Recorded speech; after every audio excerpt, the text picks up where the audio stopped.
Siguro patanong ko muna bago kami lumayo for us non-lawyers. So, yun pong si Agent Kalilong ay inimbita bilang testigo para patunayan ng authenticity ng recording. Dahil ginamit nung depensa yung bahagi ng recording at ipinresenta nila, ibig po bang sabihin wala ng debate, authentic yung video recording? Para sa amin po sa prosecution, wala na pong debate dyan. Parang pinapakita nila na authentic. Bakit sila magpapakita ng portions of the same video kung hindi sila naniniwala na ito ay authentic? But I could not go further to that, from that, because that was already going to the merits of the case. Yung ebidensya na po yan, yung pag-evaluate po yan ng evidence. Pero to suffice it to say na sa tingin namin ay hindi na magiging issue yung authenticity. At pinakita na nga, ay nang yung proseso, in-explain, inano sa atin, pinakita sa atin ni Agent Kalilong paano ino-authenticate ang isang video recording. Step by step, lumabas po yun doon sa direct examination. At wala naman pong na biyak na anumang parte doon sa testimonya ni Agent Kalilong. Kahit ho under the crucibles or the test of cross-examination, because the cross-examination is a stress test, it's really a stress test, and therefore kapag hindi bumibigay ang ebidensya, ay ito ay lalong tumitibay after cross-examination. At yun po ang tingin namin dun sa pag-cross-examination kaya Senior Agent Mark Kalilong na lalong tumibay yung kanyang testimonya after cross-examination. Sige, bigyan natin ng pagkakataon si former Congressman Ace Barbers. Ano yung impression niyo dun sa, ano yung analysis niyo dun sa first 3 days ng impeachment trial? Magandang umaga ho sa ating mga kaibigan sa media at sa lahat po ng nanonood. Gusto ko lamang pong susugan yung sinabi ng ating dalawang prosecutors dito sa impeachment trial na ito, na yung unang witness na ipinakilala at ipinakita dito sa trial na ito, dito sa paglilitis na ito, ay ang nag-layout ng foundation. No? Borrowing the analogy of Prosecutor Chel Jokno, ang sinasabi po natin dito, nailatag po ng mabuti yung pundasyon. At ang mga subsequent witnesses and evidence that will be presented will definitely give more strength doon sa kaso na inilatag dito sa Article 4. Ang ibig pong sabihin, halimbawa po yung mga susunod po na mga witness na ipakikilala will for example, si Attorney Jeremy Lotok, no? He will definitely tell the people, sasabihin po niya dito sa ating paglilitis na ano yung inumpisahan ng proseso ng pag-authenticate nito, anong kahalagahan ng authentication nito, etc. etc. But again, borrowing the statements of Prosecutor De Lima, sinabi naman po ng kabilang panig na hindi ho nila ni-rebut, dinebunk itong authenticity ng video na ito. In fact, ginamit nila ito sa kanilang pagkocross doon sa aming witness. And this alone gives the idea na authentic itong video to dahil isang video lang ho yung pinag-uusapan, isang video lang ho yung ginamit. So, the rest of the statements of our witnesses will definitely strengthen the case in this Article 4. Yun lamang po. Kung Chel, yung mga tanong, kasi kung for us ng lawyers, ang pagkakaunawan namin, si Agent Kalilong ang mag-authenticate ng recordings.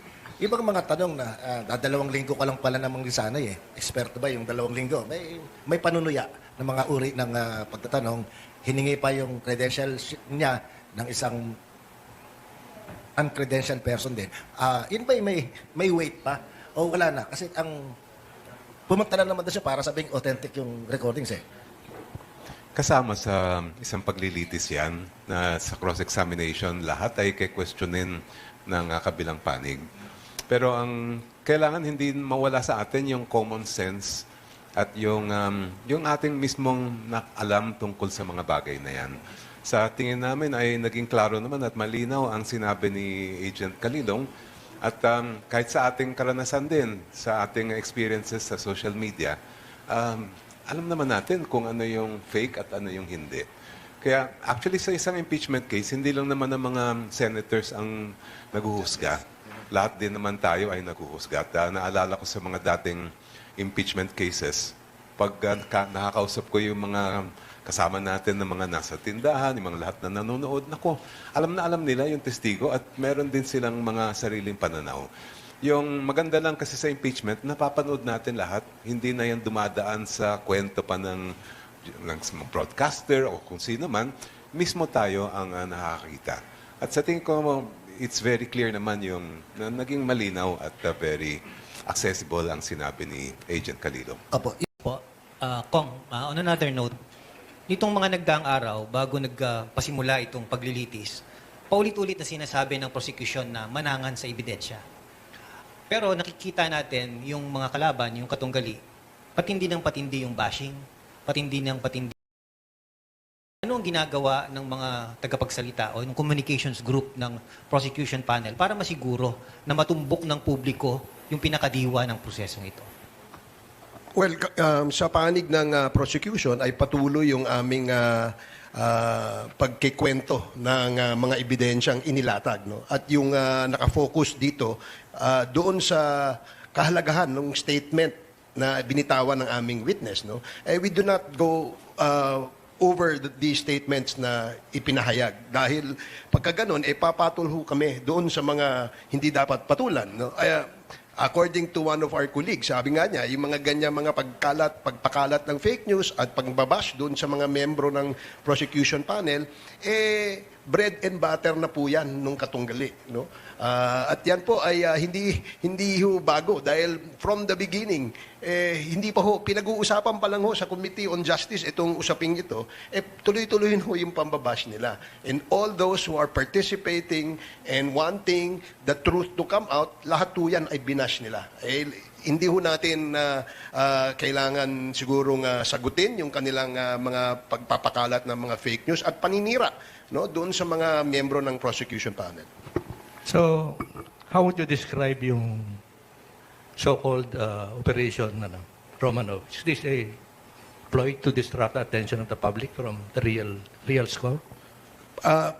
Kung natatandaan po natin, natanong ho yan doon sa aming witness. At ang sagot ng witness, inimbestigahan ho nila yung Oplan Romanov na sinabi nung isa doon sa participant doon sa video. Apparently, no, they were extending invitation. Inimbitahan ho nila itong mga ito. At hindi naman ho sila nag-cooperate no, sa NBI.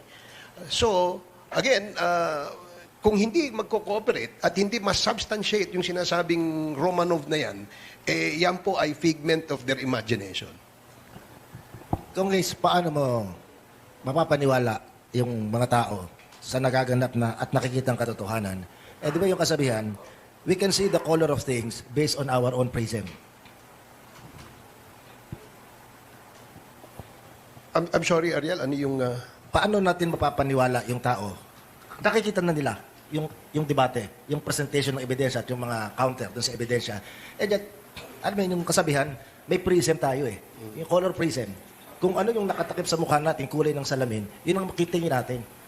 Dilaw yan o pula, depende dun sa prism natin. And that prism is, yun ang mahirap basagin. Mahirap talagang basahin kasi iba yung tinitingnan sa tinititigan.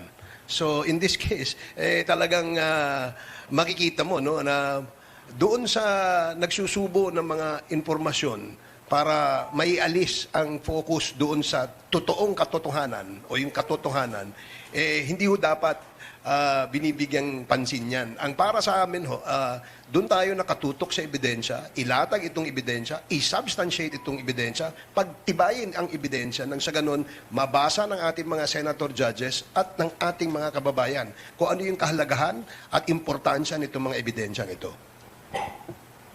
Ma'am, siguro itatanong ko po sa inyo kasi madalang-dalang yung ganitong magkaroon tayo ng mga legal expert eh.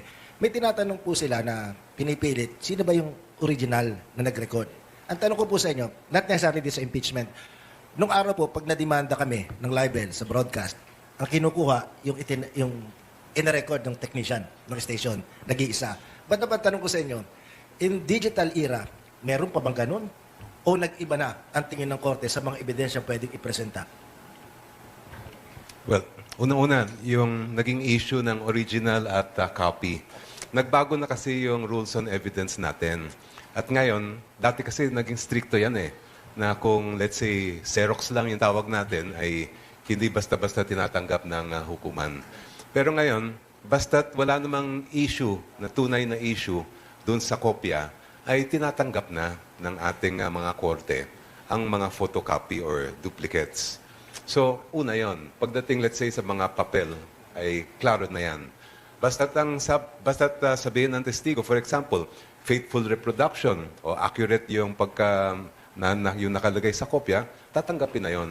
At yun na yung ngayon na umiiral na rule sa ating court.